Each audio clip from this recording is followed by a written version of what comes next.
right, so welcome back, audience, to another episode of Seasoned Couples. So we've got my favorite stylist and makeup artist, Karon Washington, and her husband, Ernest. So Karan and I have been working together. She's done all my photo shoots. She's the one that keeps us looking good.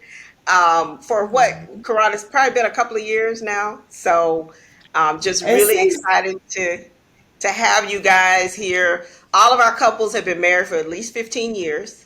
So we're talking about seasoned couples that have been through the ups and downs of relationships that's going to give us some advice. So, Karan, I'll turn it over to you to introduce you and Ernest. well. Thank you so much. I want to say we are so honored to be invited onto Seasons Couples podcast. It's such an honor for you to invite us on. So we first want to say thank you so much. Thank you, Oh, thank you, thank you, thank you, thank you, and your hubby. Thank you all for having us. It is such an honor. I know I said that, but I'll probably say that a zillion times throughout sharing tonight. Because it truly is. It means a lot for us to be invited on. So thank you so much. Thank you. well, Thank you. you Thank you. guys Thank you. are, Thank you. we met Ernest for the first time at the photo shoot, but him and my husband have similar personalities. So they clicked really, both of them from Houston. So they've got similar personalities. And of course, we just love having you here to help me with my makeup and my hair. So you are just amazing. So anyone out there that needs a great makeup artist, stylist, Karan is your person. Thank you so So much. tell us the story about how y'all met. Oh, wow. Okay. So, do you want to start that, mister? Sure, I'll start. So we both used to work for the same company. She worked inside the building, and I worked out in the warehouse outside the building. It was separate, completely separate departments.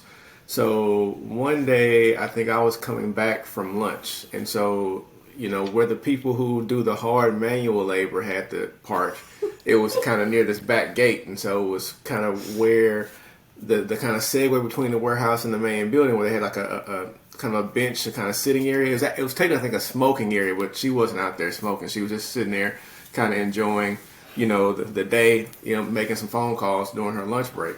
So I was going back inside the gate and passed her up, and I was like, man, who was that? That young tender, sitting over there on that bench. And Caught your so eye, huh, Ernest? I passed her up, was going, to the back area where, where the warehouses are. And I was like, no, I got to go back and, try to get her number. So I came back by. She was still on the phone. So I went back out to my car and kind of sat there for a little bit thinking, okay, give her a little bit of time to finish her call. Went back in, still on the phone. So I'm like, man, I didn't want to interrupt her call. So did the whole thing again, came back around, went back out to the car. So at this point, I'm thinking she's probably thinking, who is this fool who keep going back and forth, through here? So when I came back in, she was finally off the phone. So I approached her, said, hey, how you doing? And we struck up a conversation. She's from Chicago, I'm from Houston. So we talked about the weather differences for probably a good 15, 20 minutes. And, just kind of hit it off from there. And we've been together ever since. Yeah. Okay, so now how long have y'all been, how long have you guys been married? We've been married we made 15 years in October, October Oh, well, 6th. congratulations. Well, Congratulations. congratulations. Thank you. Congratulations. Thank And you so Ernest, much. when did you know that Quran was the one for you? When did I know she was the one? So we were, kind of talking about this as we were kind of, prepping for, the whole questionnaire, and it was more of a, not so much because I wasn't looking for, it wasn't a situation where neither one of us were in pursuit of the one. It kind of just slapped us upside the head, so to speak. Like, okay, we're grooving well. We can sit and talk and have long conversations. We enjoy each other's company. Although we have, we're different people, but we have a lot of commonalities as well. And then even where we're not common, we still enjoy each other's company and being around each other. So we just realized it worked. We jive well. We balance each other out really well. I'm an introvert. She's more of an extrovert. At our nature, she's a spender. I'm a saver. She doesn't mind being late. I hate being late. And so we balance each other out in so many areas to where we realize, you know what, this works. You know, you hear that whole thing about opposites attracting. Like I said, we have our things where we have commonalities, but like I say, I don't know another way to say it. We balance each other out, and that kind of check the big box. Yeah. Right. So Yeah. Right. Well, the Bible says when a man finds a wife, he finds favor, and a lot of times I know in our relationship as well, where I'm weak, he's strong, and where he's strong, hmm I'm weak. So we, like you said, Ernest, we balance each other off. So which I think is hmm beautiful. So, Karan, hmm what was Yes. it about Ernest that you were like, okay, let me lock this brother down? Yes.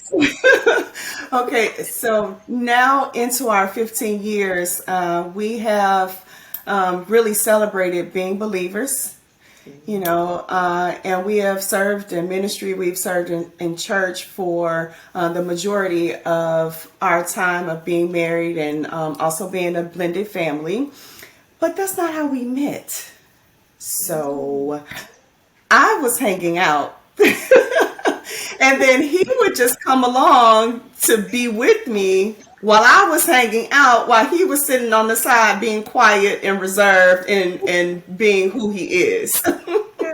So I realized once that time of hanging out started to expire and he would be reserved or even opt to stay home after a while, it's like, okay, I'm gonna marry him. And I really verbally said that on the way home one night. And I was also like, wait a minute, who said that? Like,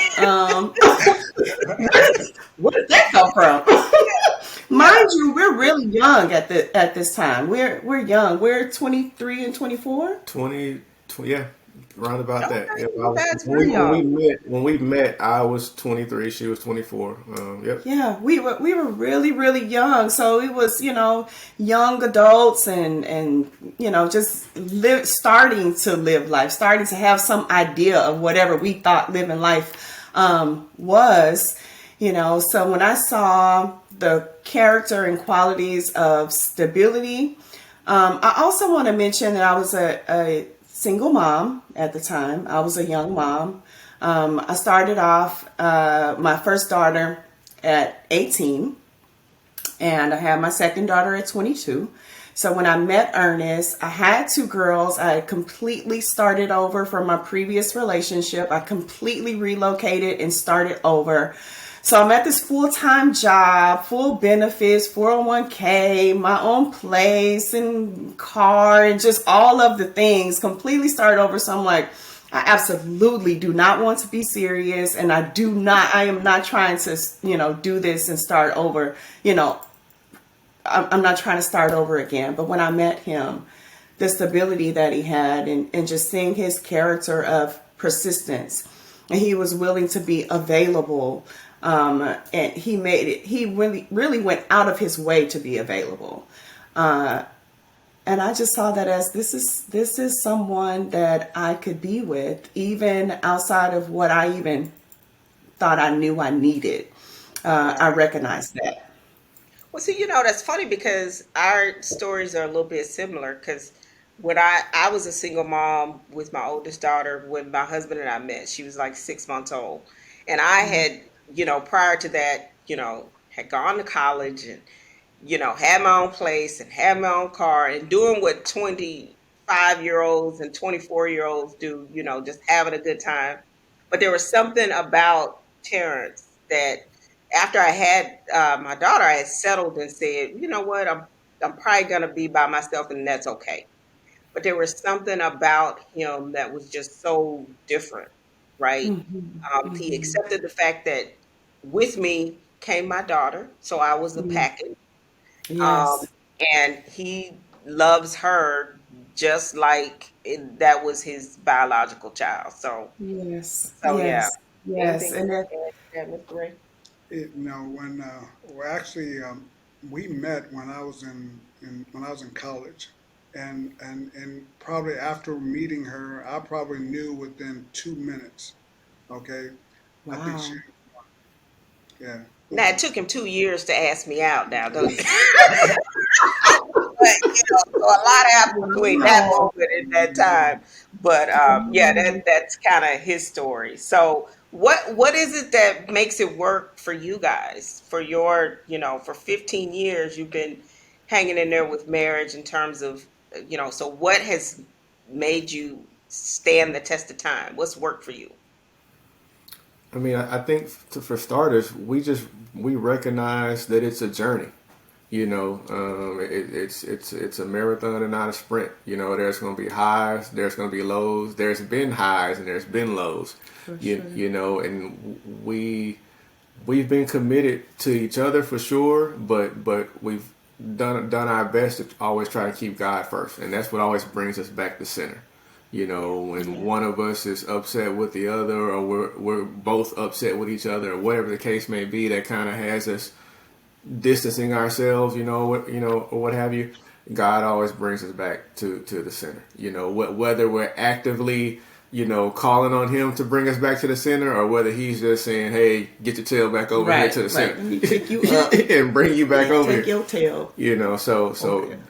that to be honest, that's where the credit goes. I mean, we just try to be obedient, and not to try to give some perfect or preachy answer, but that's just the reality of it. Because I think we've both had our mindsets at certain times where, what, why am I putting up with this? Or I'm tired of this. It doesn't make any sense. And God always kind of tempers our hearts and our mindsets, and softens us up and gets us back to gets us back on track.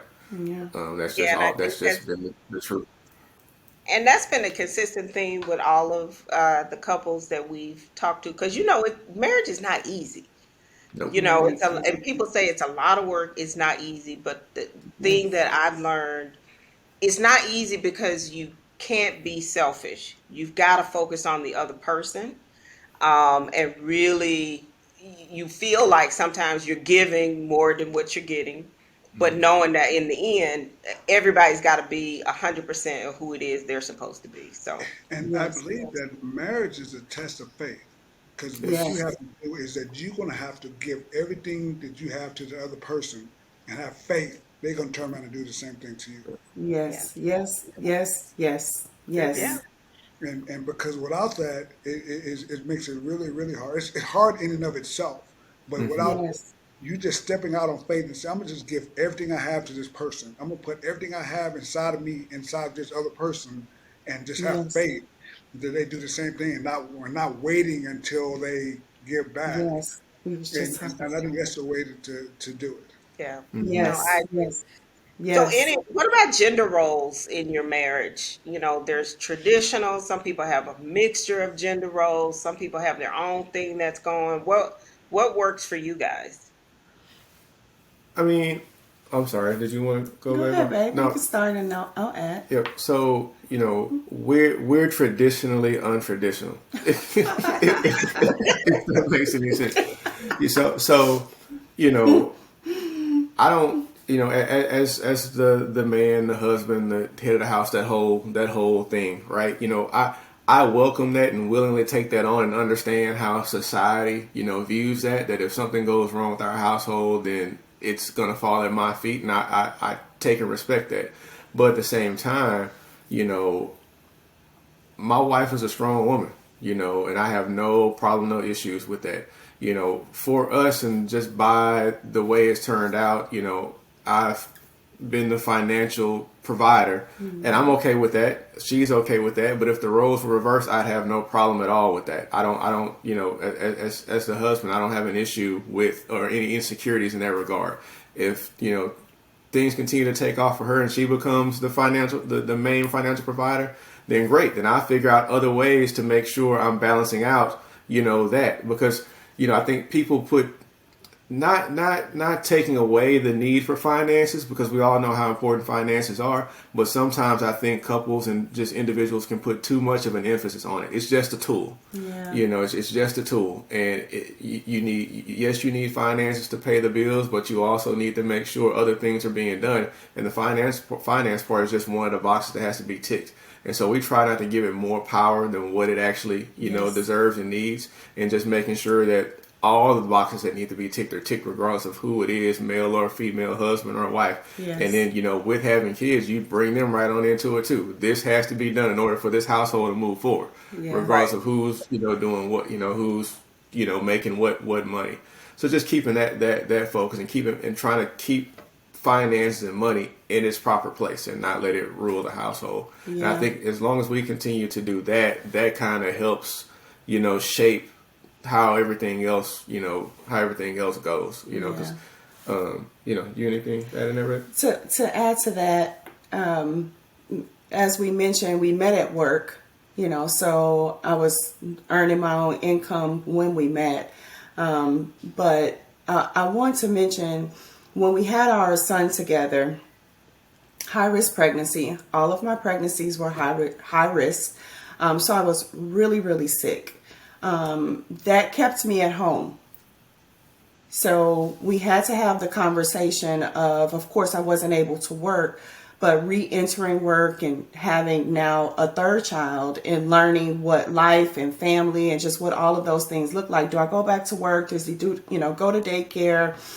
Just what do we decide? So we decided that I would be at home, and then that segued into me starting my own business. I started servicing family and friends from home, and then it started growing word of mouth. That gave us the opportunity for Ernest's income to remain the household income. Right. And I Right. highly respect him taking that on. Highly respect him taking the responsibility of saying, okay, completely aside from our personal household finances, we can start growing a business on the side while I'll manage and hold down what we have here with our family. And that's Well, pretty that, much up to date, the story of how we've been building. And then also, neither one of us were raised in a traditional household. right. Karan was raised by, for the most part, a single mom Hmm. along with her sisters, and I was raised by my grandmother and uncles. And so, I watched my grandmother be, the things that typically the man is, along with the things typically that the woman is. And so I Hmm. was taught how to clean, how to cook, how to do those things, as well as my wife. And so we come into this thing, well equipped with how to do for ourselves. Yeah. So like you have those situations where you have may have the male that's not good at cleaning or may not know how to cook and is dependent on his spouse for certain things and vice versa. It's Yeah. like for us, I think we're both well versed in a lot of areas to where, if it came down to me needing to be the one at home cooking dinner and making sure homework gets done and cleaning the stereotypical, Yeah. female roles, I have no problem. I'm not scared of those things and I'm highly confident that I can get those done. Which he cooks way better than I do. So I would love for Ooh, him to be wow. cooking and eat it.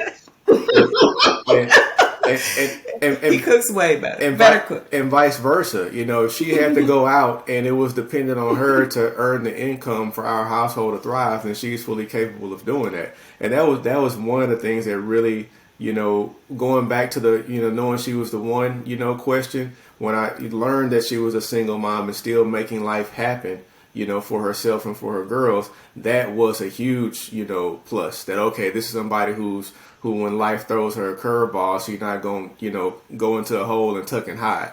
She's going to find a way to come out on top. So, like I said, being Well, raised how we were both raised kind of put us on path to really not have to stumble when it came to those gender roles.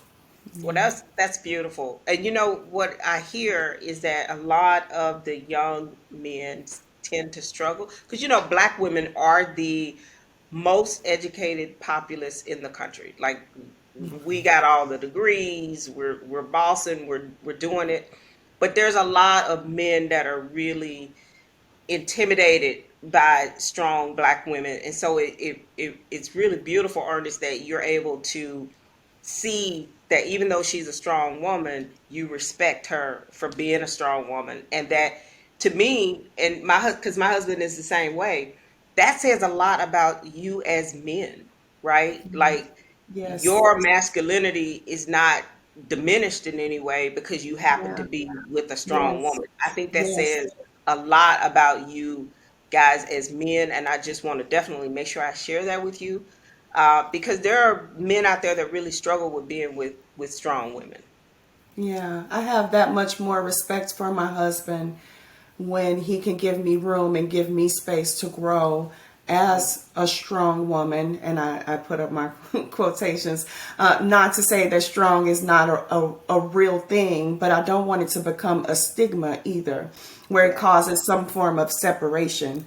So I appreciate him giving me room, and I give the same in return to him. So we reciprocate that for each other, and we don't necessarily place a certain identity or duty as it relates to roles. Because my husband works and he provide for our family and for our household, but he also is the one who does the grocery shopping. He brings it home and then I cook it. Right. My husband absolutely loves like a crisp crease in clothes and enjoy it, and will iron both of babe, what you wearing? And we'll iron it. And I'm like, really? I'll grab the dress and be like, it's ironed. but then even growing a greater respect for him, because that's not something that I'm asking for him to do. Neither is it something that he's demanding me to do as a woman.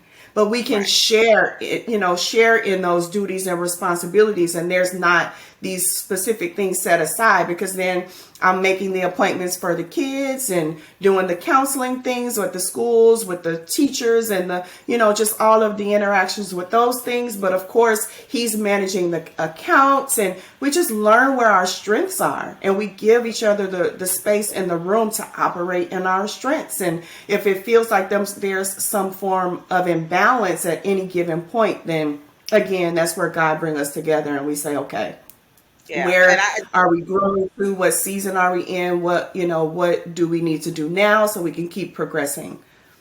And I know Terry has an analogy about basketball, about the team. I'll let you share that. But it sounds like you guys have a great team and you're doing what's best for the team, right? So it doesn't matter what the roles are. What does the team need and where do I fit in? So, Faye, you want to share your analogy? But before I say that, is that one of the things I would say is that Nanette and I, we've been together over half my life. I've been with her, for 30 years, but I was by myself for 25. Yeah, yeah, And so I've been here for over half my life. So I want her to be everything that God meant for her to be. I want her to have, you know, the life she always wanted, and so I encourage that, yeah, to be her best self. yeah, And also we sort of view ourselves as a team, and so you want all the members of the team to operate at their highest level. And I use this analogy and say, imagine you have a basketball player like Shaquille O'Neal, who was really good at his position, but you would not put him at point guard because it didn't make any sense. You know what I'm saying? That's not what he's best for the team. You put him down, in a post position. That's where he's best for the team. So everybody needs to play their role and be in the roles they're best at, so the team can operate at the highest level. So yeah. that's how we sort of look at it, and I think hopefully that analogy sort of makes sense. Yep. Yeah, that says Yes. a lot about uh, a man that thinks that way, like from Ernest and Terrence, because not all men feel that way. They think they're supposed to be those traditional roles, but if you look at Yeah. it from a team perspective, Yeah. then and your roles may change, right? As marriage moves on, what you were strong at once, you may transition to something different. And you just kind of have to figure out what works for you. Mm-hmm. Yes. So, Yes. any Yes. advice you guys would have for single women or men or people looking to be married, or maybe there's someone out there that's struggling in their marriage? You've been in it for 15 years. Any advice you would have? Suggestions? Wise counsel. Premarital counseling, individual counseling, together counseling. If you are a believer, make sure it's faith based. I definitely wouldn't want to push, beliefs, on anyone. But for sure, counseling, counseling, counseling. We all have to, work through our emotions, process through them, what we were taught and what we were thinking when we were 15 or 20 or 25 or 30 has to grow. There's lots of things that we experience that has to be healed. And we just cannot keep the same mentality as when we were younger or expect each other, to think the same. We shouldn't. We absolutely need to heal and grow. So I would say counseling, counseling, counseling, and more counseling. And tomorrow, make an appointment, whether you're married or you are preparing to be married. If you have been married for 5 years or 10 or 15, 20, 50 years, that is absolutely wonderful. Schedule a counseling session tomorrow. And in addition to that, of course, because I think you guys may be able to, to second on this as well. But in our culture, in the Black culture, therapy and counseling has a stigma, associated with it. There's a thing where, we're not urged or taught to go and have those types of sessions. If something's wrong, when you're doing that, but it's very much healthy, to be able to, get out, some of those things that are, maybe festering or harboring or just kind of lying dormant within you. And then, aside from the counseling part, building a solid network of other married couples around you, because a lot of times you can operate in such a vacuum and such a bubble that you fail to realize that it's other people that may be dealing with some of the same things you're dealing with, and you're not in it, alone. So being able to have a conversation with another couple, whether they're older, younger, same age, whatever the case may be, and realize, oh, okay, we're not the only ones. And you look up and you're laughing about some of the things that, you're experiencing, because somebody else in your circle may have gone through and come out on the other side, and you realize, oh, okay, well, that's maybe not as bad as I thought it was then, and in so many cases, you have people entering marriage and it's their first time being married, and you're trying to join two completely different individual lives together. And that's not an easy task. I don't think anybody is an expert at that, because you have different personalities, different situations, all these different dynamics. So, the combination of being open to counseling, both premarital counseling, just so you're being set on the right path, and then counseling throughout that marriage. Because when you look up 15 years going by, and some couples 20, 30 plus, that's a long time to be trying to operate that thing just between the two of y'all by yourself. So help is certainly necessary. So having that counseling piece and that network of other married couples around you is huge. Yeah. And I would also like to add, don't stop having fun.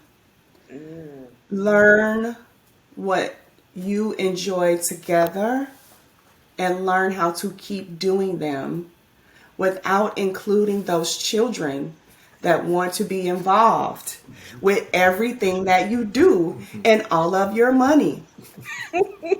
Well, that leads me to my next question, which is around romance. And but let me say this before we transition to the next question. I think that the advice I would give to someone is that I think counseling is so important, but you can't expect somebody to fill in. If you have these emotional holes that you have inside of you, and you get married, you shouldn't expect your spouse to fill those emotional holes you have inside of you, because that's going to create a lot of issues. Because you can't give anybody what you don't have. And then if you expect your spouse, and it's unfair if you expect your spouse to fill in these emotional holes. Because of things that you've dealt with or you've seen or experienced in the past. Oh, this person is going to fix it all, and it makes it really difficult. And then expectations too around what you expect from that other person may not be realistic, right? So you want to make sure that you've dealt with your issues, because we all come with some level of drama prior to our relationship. So how do you deal with your issues? Recognize you have issues, and that's why counseling is so important, because you get in there thinking, oh yeah, this person's gonna show him what he needs to do to fix it, and then you realize they talking to you. Okay, there's some stuff you need to work on. Right. And so it is just having someone else that's on the outside being able to look in and see it from a different perspective. And so, Yes. because our the first 10 years of our marriage, we call it the darkness, because it was just so bad. But we both thought Mhm. I thought if he would just change and everything would be okay. And he thought if I just changed and everything would be okay. And so we had to Yeah. realize that we both had some issues that we needed to work on and we need to Mhm. focus on ourselves. So, Oh, wonderful. You know, so now I let's go into. Were you going to add something to that, Ernest? yeah, because just as you were saying that, Nanette, something came to mind that I heard recently, and it made such great sense. I can't quote it verbatim, but basically it was saying that I know what it was. It was actually Jimmy Jam and Terry Lewis getting inducted into the Rock and Roll Hall of Fame, and they were being asked about how they've gotten along so well over the years as music producers, and they were talking about did they ever get into arguments. And one of them was saying, we've disagreed on some things, but never argued about it because he didn't want to win an argument where his brother would be the loser. And so, kind of a similar thing as husband and wife, because you can always you stereotypically see where husband and wife argue about stuff, and one's trying to be right, and the other one, they're trying to prove each other who's right, who's wrong. Yeah. And when you think about that, it's like that shouldn't be the case because as a husband, I don't want to win anything, and my wife loses. Yeah. Right. And I know it's vice versa with her. So just thinking about that from that aspect and giving that advice to people looking to be married or who are married, don't get caught up in winning an argument or proving a point, Yeah. because if you're winning, then the other side is losing. And do you really want to be a person that's winning over your spouse? So, Right. Yeah, and I Right. think that Right. ties back into what we were talking about being a team. And people can understand Yes. analogies related to sports, right? So when you're on a basketball team or a football, special football team, you want the offense and the defense to be successful. So if one hmm is losing, it's bad for the entire team. So I think that's a good yeah. point, Ernest. Now let's transition into romance because 15 years, you guys are busy. Ernest is out there, making the bacon. Karan's got her own business going. How do you keep the romance involved in your relationship? It's always a growing process. We definitely decide at the end of the day, and we kind of calm down and we meet together, and sometimes we can just have one of these kind of moments. You good? Right. Okay, we good. And that was romantic. And then we have the more intentional times where we're planning. Maybe one of us have mentioned a movie. Nothing is too small. That's definitely one thing. Nothing is too small. So we're not, only thinking that romance has to be this huge, extravagant trip or, something that we're investing a ton of time and energy and effort into. It's intentionally paying attention to each other. So if one of us mentions something, again, like a movie or a restaurant that we would like to try, which is one of our things that we love to do, try new restaurants, try different meals that we've never tried. So we make it a purpose to do those things, and then that leads into the more intimate moments. But we have to be really intentional with planning those things, again, outside of the children and away from everything else, but to listen to each other and pay attention to those and plan it. And just also, one of the things we've learned over time is just how important changing the environment is. Whether it's strictly related to romance, or if we're upset about something or something's bothering us, or just changing the environment, and getting outside of the normal spaces, getting outside of the house. There's a kind of a lake or slash retention pond at the front of our neighborhood. Just going to walk around that just to actually better connect, to hear Yes. more about how each other's days going, what challenges are happening, what's frustrating us.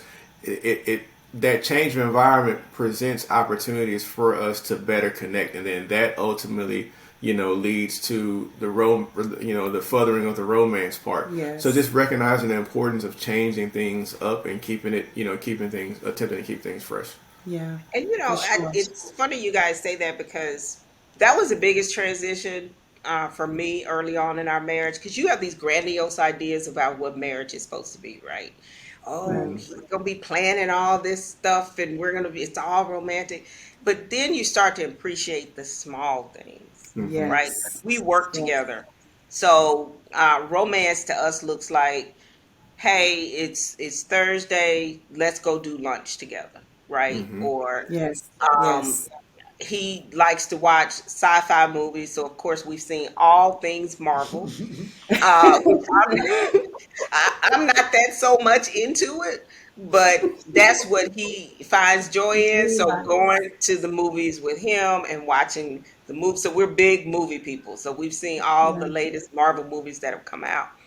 But I think it's like setting expectation and being realistic about what it looks like and finding the joy in the small stuff and Hmm. not Yes. thinking it's got to be this big, Yeah. For stuff, sure. For sure. that's out there. For What sure. anything you want to add to that, babe? I also think that, and I agree with you what you guys said, but I think creativity is important. Mixing it up, doing things that's different, and not getting Yes. into the same routine or rut.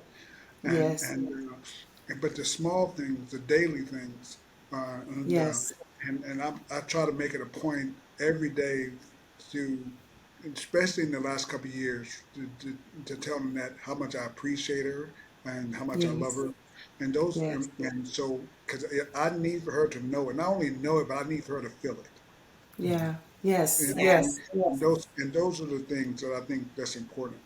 You know. And Yeah. one of the That's things that he does is every morning is good morning, beautiful. Now you know I ain't looking beautiful we ain't that beautiful when we first wake up in the morning. You got the headscarf on. It may have come off and your hair's all over your head, But he always says, good morning, beautiful. Like that is yeah. his thing Yeah. that he does. That to Yes. me, that's part of our romance, right? So Yes. it's not always about from a woman's perspective, there's steps you got to get to the real intimate piece, the good Yes. morning, beautiful, and all of that. And I think he does a really good job of that. Yes, yes, yes, yes, yes. I couldn't agree more. Those moments of intentional connection for him to show me that he's engaged and how I feel and with my day and what I have, going on. Asking me questions like what's coming up and how did that go? That leads to romance to me because that shows me that you care about me enough, even if you're not a part of what I'm doing. You care about me enough to ask and to really, start paying attention to being involved. And he's had that from the beginning. That's one of the reasons why I married him. Just showing that I would be here for you when I came home from servicing you, Nanette, this morning. He Today, knows I had sessions before I came to you. So then, I had to come home and change and, get ready for the next thing. And I'm just standing there, on my phone, checking messages. I was like, oh, wait, who was I texting? I was like, what am I supposed to be sending right now? Like, what am I doing? And he just stood there and held me on the side, and I just put my head on him, and I'm just kind of like, you know, oh, paused in beautiful. what I was doing because he's always had that from the beginning, and I remind him, thank you so much. This is one of the reasons why I married you. He's very quiet and reserved, so there can be a lot of times that I can get frustrated that he's not verbal, but I can have the reminder that he's present, physically paying attention to what I need and to make sure that he's taking care of what those needs are. That is extremely romantic to me. If I cannot have that after a hard day's work, or I'm trying to, go out here and change the world, to have a Yeah. husband who's paying attention to that and is willing to meet the needs, it makes me want to do the same thing for him as well. I can slow down and calm down in a moment. So I can say, well, why are you not doing this, or whatever frustration, whatever the thing may be, and be reminded of the other things that really, really matter. He is always here. He is always here. He's always here. He's always been here. And that's more romantic to me than anything that we can stereotypically label as romantic, like flowers and things like that. But he'll do that too. Yeah. But Yeah. I don't even have to mention that because the other things matter to me more. Yeah. And Terrence is my calming spirit as well. Because, we tend to, as women, get, kind of Hmm. excited about stuff. And Hmm. when I get excited, I start talking loud. And he has this way Hmm. of just calming me down and Hmm. making me realize it's not that serious. Calm down and help Hmm. me remain center. And I think, you know, Yes. he's my best friend, right? So if Yes. anything happens, I'm always like, "Ooh, I can't wait to tell Terrence this," or "Ooh," or on my way home from something, "Ooh, babe, you're not gonna believe this." Right. So, it's just he's my center and my rock, and I think, um, we're what you say, we're Batman and Robin. Batman and Robin. So, it's just going back to that whole teaming thing as well, and understanding that it is a team Yes. sport. So Yes. now let's talk Yes. about the blended family, because you mentioned that earlier. We're a blended family as well. So tell Yeah. us a little bit about some of the challenges you may have had and how you guys were able to overcome that. Well, I first want to mention, you see, he's set up in his seat, right? I did not notice that he sat up in his He seat. had to sit up for this No, question.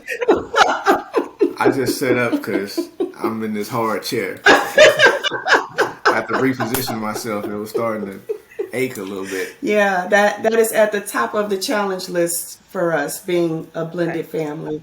I can speak from a different place of being the natural mom to all of our children. But then with Ernest being stepfather, stepdad to my girls, our girls, and then our son together, and just learning the difference of how all of that navigates parenting. He's never been forceful with, this is my house and this is the way that I'm going to be. His personality has been his personality, even, as with being a parent. Right. So there's things that I have to bring up and bring to him, and let him know it's okay for us to talk about and come to a place of decision, versus him feeling like he just have to maintain his reserved demeanor. But he can speak better than I can about just that position of being both a step parent and us, having our son together from the very beginning. He's treated my girls, and I like to say both my girls, our girls, like they Right. were his from the very beginning. From the Right. very beginning. I'm intentional with saying that just to emphasize, like, it's not all perfect. Like, there are kids and everything is just, wonderful. It comes with some real hard challenges, and it comes down to some decision making where you see that there is a difference, that you're their mom and their stepdad, and that thing is there. And we've even had to grow into that space for Right. me to let him know that it was okay. I know that you have been here as their dad, but it's okay for us to have conversation and for us to approach parenting with the awareness that you are also their stepdad, and that they have a father, and that there's a difference there, and you don't have to feel bad about it at all. I give Right. you the freedom to speak to where you are and from whatever your experience is, so that he doesn't have to feel that stigma, like, I know I've been here, so let me try to keep coming from a good place. It's like, no, I know it's hard. So you know, where are you and where is it really? Because it's tough. It's tough.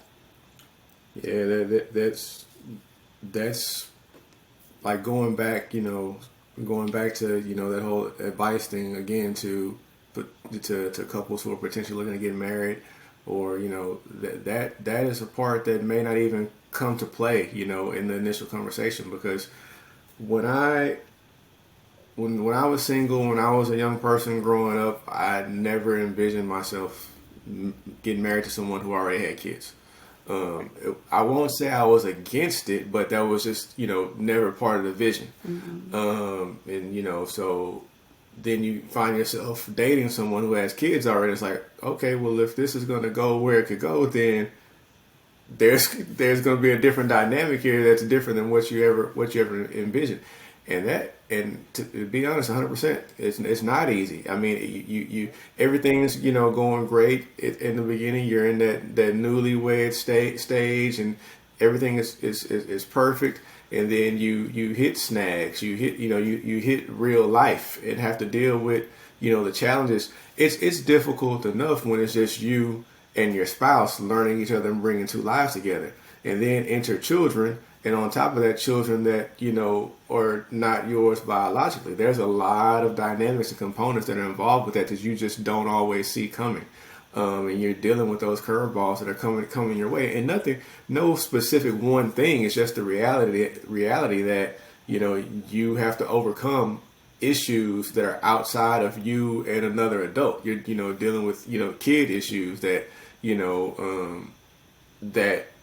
our daughters were 6 and 2 when we started dating, and so Right. now they're 24 and 20. So there's been a whole lot of ups and downs in that, on top of the ups and downs in the marriage, and the waves and the turns and the bobs and the weaves, and all those different dynamics that are presented there. And then we have a son together, and you have that mental space of, okay, you're trying to make sure your daughters know that you love them just as if they're your own, but at the same time you're trying to make sure you balance it in such a way to where you don't have your biological child looking at you like, well, hey, what about me over here while you busy trying to make sure they so you have all of that balance Yes. that's constantly happen, so it's not easy. It's not for the faint of Tough. heart. And I would tell any couple that's out there that, hey, this is something you have to make sure that you're preparing yourself for. Not saying I'm not, I'm sure making sure I word it a certain way, because you're not going to be prepared for it. Right. So I'm not Right. saying you need to be prepared for it, but something that you're constantly acknowledging, working on, to say, hey, it's gonna come some stuff gonna come your way that you probably didn't see coming, just due to the fact that you're entering into a blended family situation. And if I personally, and I say this firmly and lightly at the same time, if that makes any sense. Not trying to scare anybody off, but I'd rather you not enter into that situation if you're not going to take it seriously and wholeheartedly. For sure. Because it can be a beast, and you hold the heart of some young people in your hand, and you don't want to mess that up. Yeah. For sure. Absolutely. And see, with us, Jessica didn't have a relationship with her biological father. So Terrence was the only is the only father she's ever really known. So that helped the situation a little bit, because we didn't have to deal with daddy drama and all of that. Yeah. Yeah. But still, just making sure she understood that, she knew that, she still felt loved, and then just the fact that they're girls. Like, girls come with raising girls is just different, because Yeah. they come with a whole lot of drama anyway. Yeah. So, especially when they start going through the hormonal changes and start getting to be adults, and they Yeah. want to talk back, and you as parents, you don't know anything, and they think they know everything. I mean, so it's Yeah. tough raising kids anyway, and then you throw in that dynamic of being not the biological parent. It just, I agree. You're talking about, like Ernest said, if you're not serious about it, then don't do it, Yeah. because these kids fall in love with you as their parent, Yeah. and if the relationship ends, then you end up breaking up with them too, and it just makes Yeah. for a difficult situation. So, Yeah. Yeah. anything you want to add about that thing? And now for us, for me, there's no emotional distinction between uh, our daughter and our two sons. There's no distinction because we often say she's been here from the very beginning. You know what I'm saying? Yeah, Yeah. We were ride or die for 30 years. You yeah, know, and Yeah. so and so there's no emotional distinction, and so the only thing that we really had to deal with is just the personality dramas. yeah, You know, Yeah. Yeah. Yeah. and dealing with the personalities because for the most part the boys are laid back and the daughter she's not. what he trying to say? Right. He like a mama. Right. Right. Right. We Yeah. understand that for sure. And our oldest is a girl. The two oldest are girls. Youngest is our son. Our oldest, she's about 20 kids in one. So we have the other two, including her sister, looking at her like, what is wrong with you? Yeah, yeah. I mean, and you think it gets easier with the girls, but they start the drama and it just continues on and on. And eventually it does start to get better because she's 31 now. But I mean, it's tough. Raising kids is just tough anyway. Yep. Yep. It So let's is. talk about COVID because how did that? I'm finding that couples are really figuring or finding out something new about their relationship as a result of COVID and being, you know, forced to be together for long periods of time. And so, Yeah. what new and exciting things did you guys find out about yourself during COVID? Yeah. I think what we discovered is one of the things that we saw in our relationship as a strength became a weakness, something that we really had to start working on, which took us into this phase that we're in now with being intentional with spending time away together and having our own, time of, again, just, spending time together. Because prior to COVID, Ernest was going to the office, and I've always been building business from home. Right. Home has always been my workspace. So everyone came and was at home. So it's like, oh, okay. So y'all still here? Pretty much with the kids. Pretty much with the kids. But Ernest Right. is quiet and reserved, you Right. know? So it's like now that they're here, we still have that same respect of giving each other our space. He can be watching sports or whatever shows or whatever he's into. I can be in the other room doing whatever I'm doing or watching what I'm into. So it was like, okay, we need to make sure we start finding our synergy to be intentional. Whereas before COVID, our together time would be, time missing each other, time away. Right. We had our family events or other things. Those would be our times to step out and do something outside of the house. But of course, all of that was shut down. So we had to create it. We had to start again. It put us in the space that we're in now to find those moments where we're spending time together. So I think before that was our strength because it was like we out there conquering the world. You go out, you're at work. I go out, I'm servicing clients. When we come home, we can love each other enough to let you have your downtime. I can have my downtime and give each other room.